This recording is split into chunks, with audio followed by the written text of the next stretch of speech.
UPSC ने हमसे 2024 में पूछा इकोनॉमी में, with reference to the sector of Indian economy consider the following pair.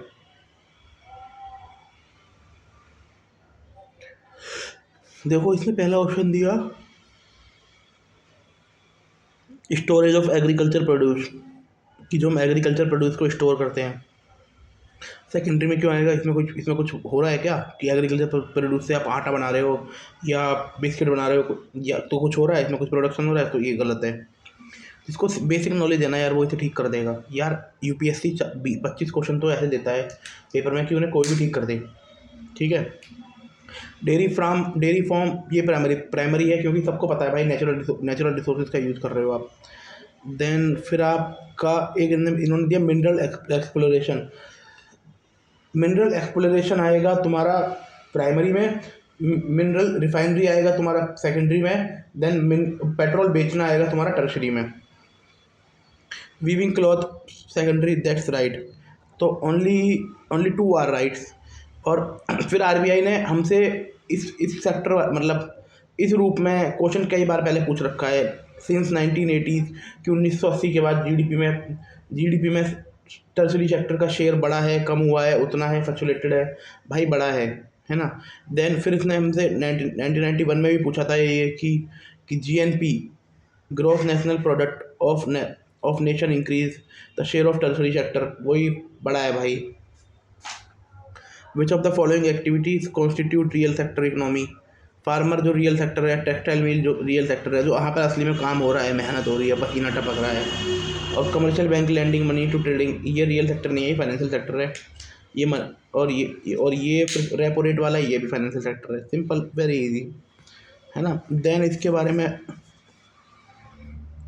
Sector of Indian economy classification based on nature of primary, वो होता है जहाँ पर आप नेचर से कुछ रिसोर्स को एक्सट्रैक्ट कर रहे होते हो, या नेचुरल रिसोर्स का यूज़ कर रहे होते हो, या नेचुरल रिसोर्स को निकाल रहे होते हो, या आप सेकेंडरी सेक्टर के लिए रॉ मटेरियल निकाल रहे होते हो। अब सेकेंडरी सेक्टर वो होता है जहाँ पर कुछ ट्रांसफॉर्मेशन होता है, जहाँ पर मैन्युफैक्चरिंग होती है, जहाँ पर पॉटरी बनती है, जहाँ पर मीट जहाँ पर वो पॉटरी बनती है, जहाँ पर ब्रिक बनता है, जहाँ पर कॉटन से कुछ काम होता है।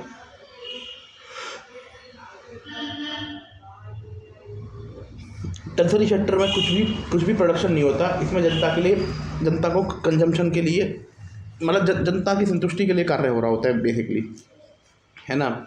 गाड़ी चलाना, बैंकिंग, कम्युनिकेशन, स्टोरेज करना, इंश्योरेंस करना, एजुकेशन करना, मेडिसिन बेचना, मतलब मेडिसिन मतलब डॉक्टर का काम करना, लीगल सर्विस करना। ऑल सेक्टर आर इंटरडिपेंडेंस, वो तो पता है भाई, हर चीज़ एक दूसरे से जुड़ी हुई है। ठीक है। स्टोरेज ऑफ एग्रीकल्चर प्रोड्यूस, ठीक है, स्टोरेज ऑफ एग्रीकल्चर प्रोड्यूस ये टर्शरी में आएगा। डेयरी फार्मिंग प्राइमरी में आएगा। मिनरल एक्सप्लोरेशन ये प्राइमरी में आएगा। वीविंग क्लॉथ सेकेंडरी में आएगा। बी कीपिंग प्राइमरी में आएगा। कॉल सेंटर वर्क टर्शरी में आएगा। टेलरिंग सर्विस टर्शरी में आएगा। Pottery shaping clay into art secondary में आएगा। कोरियर सर्विस टर्शरी में आएगा। मनी लेंडर टर्शरी में आएगा। मैच बॉक्स फैक्ट्री सेकेंडरी में आएगा। गार्डनर वाला ये प्राइमरी में आएगा। Classification based on employment condition. अब भाई classification based on employment condition, एक होता है ऑर्गेनाइज सेक्टर जहाँ पर सरकार के कानून होते हैं, नियमित छुट्टी मिलती है, सैलरी फिक्स होती है और सोशल सिक्योरिटीज़ होती हैं। एक होता है अनऑर्गेनाइज सेक्टर जहाँ पर हिंदुस्तान की 95% जनसंख्या काम कर रही है, ना कोई रूल होता है, ना कोई लॉ होता है, माइट एंड राइट वाला सिस्टम चल रहा होता है। डिसगाइज अनएम्प्लॉयमेंट होता है कि जहाँ पर अगर किसी बंदे को हटा भी दिया जाएगा तो भी कोई ज़्यादा फर्क नहीं पड़ेगा। जिस लाइक एग्जाम्पल जैसे गांव में बोलते हैं ना कि सारे बच्चों को खेत पे ले जाते थे, भाई अगर एक बच्चा नहीं भी होगा तो भी क्या फ़र्क पड़ेगा। हो सकता है कि एक बच्चा नहीं होगा तो आउटपुट बढ़ जाएगा। सेक्टर वाइज जीडीपी ट्रेंड 1993 से लेकर 2003 तक जो टर्सरी सेक्टर है वो 11 टाइम बढ़ा है। जो सेकेंडरी सेक्टर है वो 8 टाइम बढ़ा है। और जो एग्रीकल्चर सेक्टर है, जो प्राइमरी सेक्टर है, वो 3 टाइम बढ़ा है यार। वो मतलब 3 टाइम बढ़ा है। और आप ये सोच लीजिए, जब जब देश की 60% आबादी या 55% आबादी या 50% आबादी एग्रीकल्चर में जुड़ी हुई है, उनकी आमदनी 3% बढ़ी हुई है, तभी तो भाई वो है कि अब sectoral shift with economic growth historical, है ना। अक्सर देखा जाता है कि ना कि पहले प्राइमरी आता है डेवलप कंट्री में, यूरोप में देखा गया, अमेरिका में देखा गया, कि ना पहले प्राइमरी आता है, फिर सेकेंडरी आता है, फिर टर्शरी आता है ना। देन अब हमारे भारत में क्या हुआ कि सीधा प्राइमरी आया, प्राइमरी आया और उसके बाद सेकेंडरी सेक्टर थोड़ा सा आया और वो पूरी तरह डेवलप नहीं हुआ, फिर टर्शरी आया और टर्शरी डेवलप हो गया, है ना। ठीक है। जीडीपी, जीडीपी में जीडीपी में gross domestic product and final good, it is a money, it is a money value of, पैसे जो सामान होता है उनकी वैल्यू गिनते हैं, money value of all financial goods and service produced within a domestic territory of a country during particular year. It include production of all three sectors. ठीक है। GDP is a flow concept, GDP flow concept है। एक second के लिए भाई।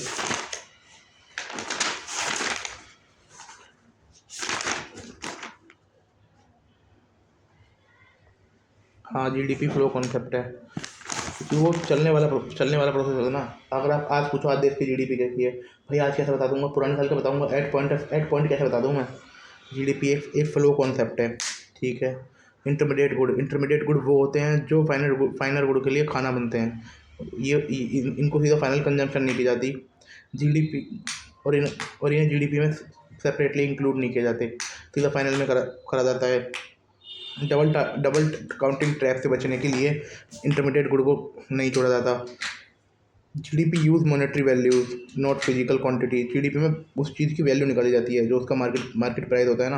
अब market price पे कैसे पहुंचना है आपको, प्लस में इनडायरेक्ट टैक्स, माइनस में सब्सिडी। ठीक है। अब जीडीपी कौन पब्लिश करता है, एनएसओ पब्लिश करता है ना। देन और ये state government and union territory के साथ कोलिब्रेट करता है और डाटा उठाता है। GDP composition, primary sector, secondary sector, tertiary sector. ठीक है। GDP is a conceptual measure of total value added in economy, ये भी ठीक है। अब वैल्यू एडेड पीछे हम पढ़ चुके हैं कि 3 टाइप से निकालते हैं, एक्सपेंडिचर, इनकम और वैल्यू एडेड।